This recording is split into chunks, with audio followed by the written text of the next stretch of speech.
हाँ जी दोस्तों, तो एक और मंगल एक और दंगल स्टार्ट करते हैं आज का ये एपिसोड। एंड बहुत सारी एज यूजुअल इंटरेस्टिंग अपडेट्स आपके लिए लेके आ गया हूं इस पूरे टेल्को के एपिसोड में। आज की जो पहली अपडेट है वो है बीएसएनएल की तरफ से। अब बहुत सारे लोगों को ना अभी तक ये लग रहा था कि यार बीएसएनएल मतलब फ्लॉप हो गई, बंद हो रही है, क्या हो रही है। तो ऐसे में हमारे जो आईटी मिनिस्टर हैं अश्विनी वैष्णव जी, उन्होंने रिसेंटली ये बोला एक प्रेस मीडिया कॉन्फ्रेंस में कि भाई ऐसा नहीं है कि बीएसएनएल पीछे रहने वाली है। बीएसएनएल अपने पैरों पे दोबारा से खड़ी हो चुकी है, इनफैक्ट ऑपरेटिंग प्रॉफिट्स बनाना स्टार्ट कर दिया है। एंड फाइनली यहाँ पे टीसीएस को बीएसएनएल ने 1 लाख साइट्स का एडवांस ऑर्डर जो है, परचेज ऑर्डर जिसको बोल रहे थे हम, लास्ट वीक भी डिस्कस किया था, वो फाइनली दे दिया है। एंड अब टीसीएस तेजस नेटवर्क्स के साथ मिलके इस प्रोजेक्ट को कंप्लीट करेंगे एंड बीएसएनएल फाइनली अपने 4G को बहुत जल्दी रोल आउट करना स्टार्ट कर देगा। एक चीज नोट करने वाली यहां पे है कि बीएसएनएल का 4G इतना अच्छा ये लोग बना रहे हैं कि एक सॉफ्टवेयर अपडेट से ही उस पर 5G की कनेक्टिविटी भी आ जाएगी। तो भाई ये काफी अच्छी चीज देखने को मिली। एंड बीएसएनएल के यूजर्स हैं अगर यहां पे तो नीचे कमेंट करके बता देना, क्योंकि मैं सोच रहा हूं अब कि एक बीएसएनएल की सिम ली जाए, टेस्ट आउट किया जाए कि over the next few months कितना ज्यादा इंप्रूवमेंट आता है एक्चुअल में बीएसएनएल में, एंड देखा जाएगा। क्या कहते हो, लेनी चाहिए बीएसएनएल की सिम टेस्टिंग पर्पसेस के लिए या फिर नहीं, बताना जरूर। अगली अपडेट है जियो की तरफ से। एंड जियो जो है टेस्ला के साथ बातचीत में है कि इलोन भैया हमारा प्राइवेट 5G ले लो ना।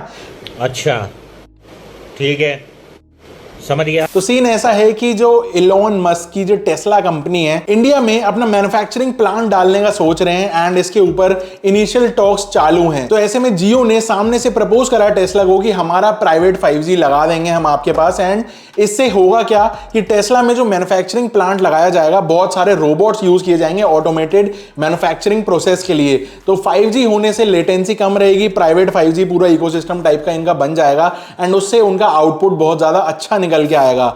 तो ये अभी इनिशियल टॉक्स स्टार्ट हो गई हैं। लेकिन और भी इंटरेस्टिंग बात ये है कि भाई टेस्ला इंडिया आ रहा है, कोशिश पूरी में लगे हुए हैं ये लोग कि किसी तरह से जुगाड़ करके इंडिया के गवर्नमेंट के ऑफिशियल्स को मना के अपना सेटअप इंडिया में बनाया जाए, क्योंकि इवेंचुअली उनको पता है कि इंडियन मार्केट कितनी ज्यादा बड़ी है। लेकिन इसी स्टोरी को टेल्को की साइड से देखोगे तो उनको ऐसे कॉर्पोरेट यूजर्स चाहिए, ऐसे एंटरप्राइजेस चाहिए जो प्राइवेट 5G की सर्विसेज उनसे लें, क्योंकि उनको भी दिख रहा है कि इतना बड़ा यूज केस कोई है नहीं इवेंचुअली 5G का जिसे वो कंज्यूमर को थोप के इतना ज्यादा उनसे पैसे एक्सट्रैक्ट कर पाए। तो टेल्कोस को चाहिए बड़े बड़े एंटरप्राइजेस जो उनके 5G सर्विसेज प्राइवेट 5G के फॉर्म में लेंगे। एंड यूजर्स तो धीरे धीरे बढ़ तो रहे हैं, लेकिन ऐसा कोई यूज केस तो निकल के आए जो आदमी ज्यादा पैसे देगा 5G के नाम पे।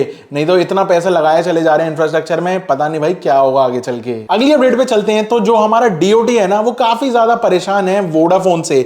बेसिकली वो कह रहे हैं कि भैया इतना टाइम हो गया बातचीत चलते हुए, प्रमोटर्स क्यों पैसा नहीं डाल पा रहे हैं कंपनी के अंदर जिससे कंपनी आगे फ्लरिश करे। यार एटलीस्ट 5G लॉन्च करेगी, मतलब ना कंपटीशन से लड़ पा रही है, ना प्राइसेस में जीत पा रही है, ना अपने कैश क्रंच को खत्म कर पा रही है। तो भाई कहीं से तो स्टेप लेना पड़ेगा ना, जिससे वो एक के बाद एक सारी प्रॉब्लम्स को सॉल्व होता चले।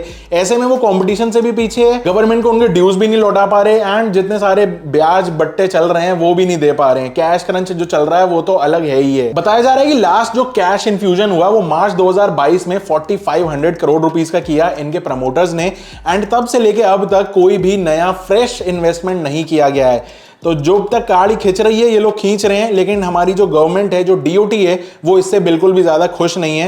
एंड वो चाहते हैं कि भाई ये रिवाइव करें जिससे सारी चीजें इक्वल में बनी रहे। डुओपोली को बचाने के लिए वहां पे बीएसएनएल तो खड़ी हो रही है, लेकिन एक प्राइवेट प्लेयर और हो तब ज्यादा मजा आएगा यूजर्स को भी एंड हमारी इकोनॉमी को भी। अगली अपडेट काफी ज्यादा इंटरेस्टिंग है, जो कि है बोइंग, यानी एयरक्राफ्ट मैन्युफैक्चरिंग कंपनी। आपने सुना ही होगा, बोइंग 777, बोइंग की बसेज आती हैं A320 वगैरह। तो ये बेसिकली बोइंग कंपनी हमारे डीओटी के साथ क्लैश में है कि भाई एयरपोर्ट्स पे जब ये फ्लाइट्स लैंड हो रहे हैं तो उस एयरपोर्ट के कितने रेडियस तक 5G के टॉवर्स नहीं होने चाहिए। सो बेसिकली सीन ऐसा है कि हमने पहले भी ये चीज कवर करी थी कि फ्लाइट्स के जो अंदर रेडियो सिस्टम्स हैं वो आज की डेट के 5G के कुछ कुछ पर्टिकुलर फ्रीक्वेंसीज पे इंटरफेयर कर सकते हैं। एंड इसके ऊपर पहले भी काफी चर्चाएं चल चुकी हैं। तो हमारा जो डीओटी है ना, उन्होंने क्या करा था, जियो, वी एंड एयरटेल को ये पहले ही इंस्ट्रक्ट कर दिया था कि एयरपोर्ट के जो रनवे हैं उसके दोनों पॉइंट्स स्टार्टिंग एंड एंडिंग, वहां से एटलीस्ट 2 2.1 किलोमीटर तक कोई भी 5G का टॉवर ना लगाएं, जिससे वो प्लेन की लैंडिंग या फिर टेक ऑफ के टाइम पे कोई भी इंटरफेरेंस ना हो रेडियो कम्युनिकेशन डिवाइसेस के बीच में, जिससे सारी चीजें स्मूथली चलती रहें। लेकिन अब यहां पे जो बोइंग कंपनी है वो नया कैलकुलेशन निकाल के आई है कि भाई एटलीस्ट हमको 5.1 किलोमीटर तक कोई भी 5G का इंटरफेरेंस नहीं चाहिए उनके हवाई जहाजों को अच्छे से काम करने के लिए। तो डीओटी ने भाई अब ये कंफ्यूजन में आ गए हैं कि ये नया नंबर कहां से निकल के आ गया। पहले जो डिसाइडेड नंबर था वो तो 2.1 किलोमीटर का था। तो अब डीओटी ने वापस से बोइंग को बोला है कि भाई आप हमको फॉर्मल लेटर में प्रॉपर कैलकुलेशंस दो कि आपने ये 5.1 किलोमीटर का नंबर कहां से निकाला है। एंड इन रिस्पॉन्स टेलकोज ऐसा भी एक सॉल्यूशन बोल रहे हैं कि भाई हम ऐसा भी तो कर सकते हैं कि 5.1 किलोमीटर के रेडियस के अंदर जितने भी सेल टावर के साइट्स हैं उनके अंदर 5G की पावर कम कर दी जाए। तो ये सब डिस्कशन अभी चल रहा है, फाइनली देखते हैं क्या होता है। एक बात श्योर हो गई इससे कि एयरपोर्ट्स के अंदर हमको नेटिव 5G तो नहीं मिलने वाला, वहीं का 5G यूज करना पड़ेगा, जो मिल रहा होगा बाकी भगवान भरोसे। अगली अपडेट एक ट्राई के अपडेट को लेके है। आपने अगर लास्ट वीक की हमारी टेलको अपडेट देखी होगी तो हमने बताया था कि ट्राई बेसिकली एक इन्वेस्टिगेशन स्टार्ट कर रहा है इन द फॉर्म ऑफ कि भाई कौन कौन से कंपनीज जो हैं वो अनलिमिटेड 5G या फिर अलग अलग ऐसे प्लान्स तो नहीं दे रही जो इंडियन रूल्स को वायलेट कर रही हो। तो ट्राई ने अब ये कमेंट दिया है कि भाई ऐसा कुछ भी नहीं है, ये एक फॉल्स रिपोर्ट मीडिया में आ गई थी एंड ट्राई ने इसको डिनाई कर दिया है कि ऐसी हर प्लान के पीछे कोई इन्वेस्टिगेशन नहीं चल रही। इंस्टेड वोडाफोन ने कंप्लेन करी थी जियो एंड एयरटेल के अनलिमिटेड 5G प्लान्स को लेके एंड कुछ और कंपनीज ने कुछ पर्टिकुलर प्लान्स को लेके हाईलाइट किया था ट्राई को।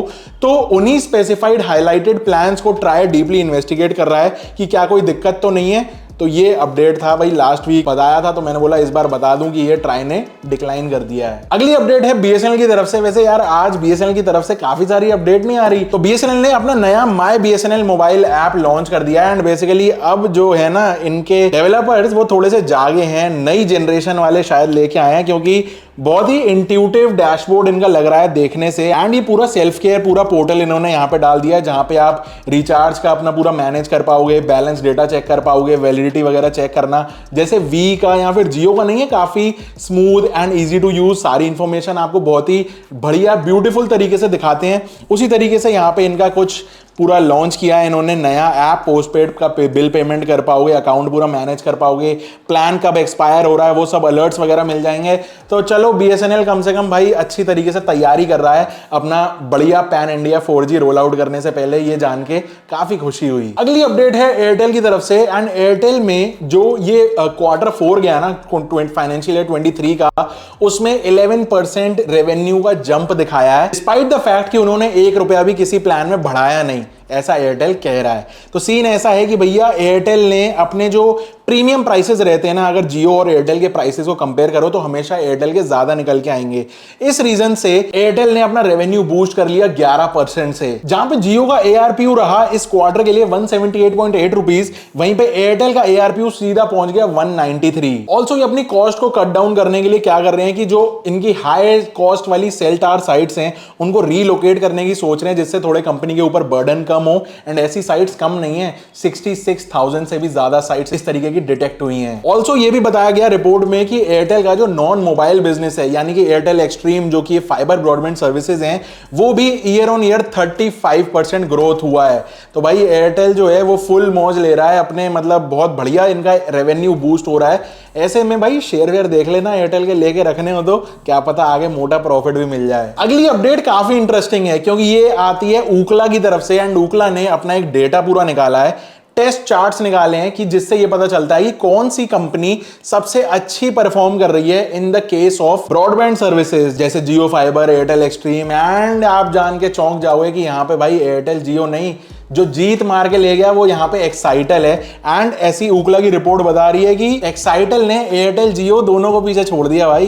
पहले नंबर पे एक्साइटल चल रही है, दूसरे पे जियो एंड तीसरे पे एयरटेल। जो एवरेज क्लॉक स्पीड्स बताई ऊकला ने अपनी रिपोर्ट में, वो बताई एक्साइटल की मोर देन 200 Mbps मिली है हर जगह पे, एंड वहीं पे जियो की मिली है मोर देन 140 Mbps एंड वहीं एयरटेल की 120 Mbps। अब आप ध्यान से अगर यहां पे देखोगे तो एक चीज सिमिलर मिलेगी, एक्साइटल के स्पीड सबसे ज्यादा है, प्राइस सबसे से कम है।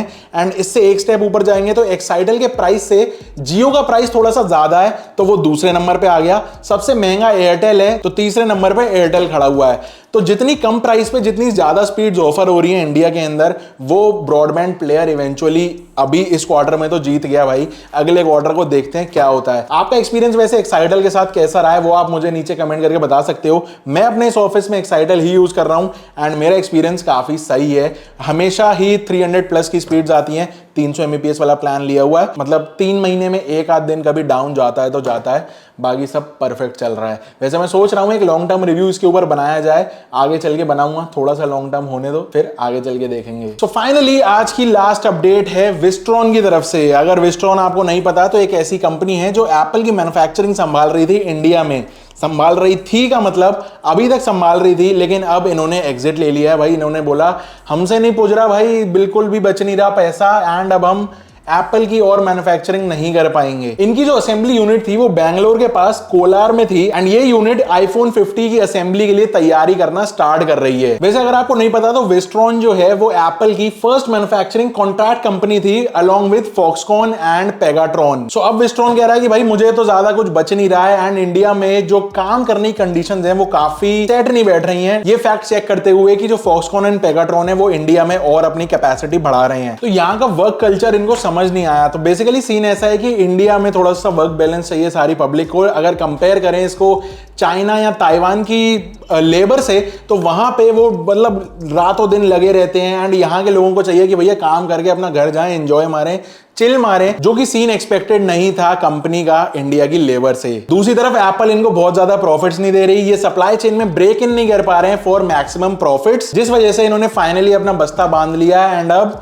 ये जा रहे हैं वापस। एंड ये वाली जो यूनिट है अब इसको बेचने की कोशिश की जा रही है। वैसे दिसंबर 2020 में यहाँ पे एक वायलेंस भी सीन निकल के आया था, जहां पे यहाँ के वर्कर्स ने पूरा एक मतलब हड़ताल सी कर दी थी, तोड़ा फाड़ी कर दी थी कि भाई हमको पैसे भी नहीं दे रहे हैं एंड उल्टे सीधे घंटे काम करा रहे हैं, छुट्टियां भी नहीं दे रहे हैं फेस्टिवल्स पे, जो कि ये अब कंपनी बर्दाश्त नहीं कर पा रही एंड ये कह रही है भैया आपको अपना काम मुबारक, हम चले अपने घर।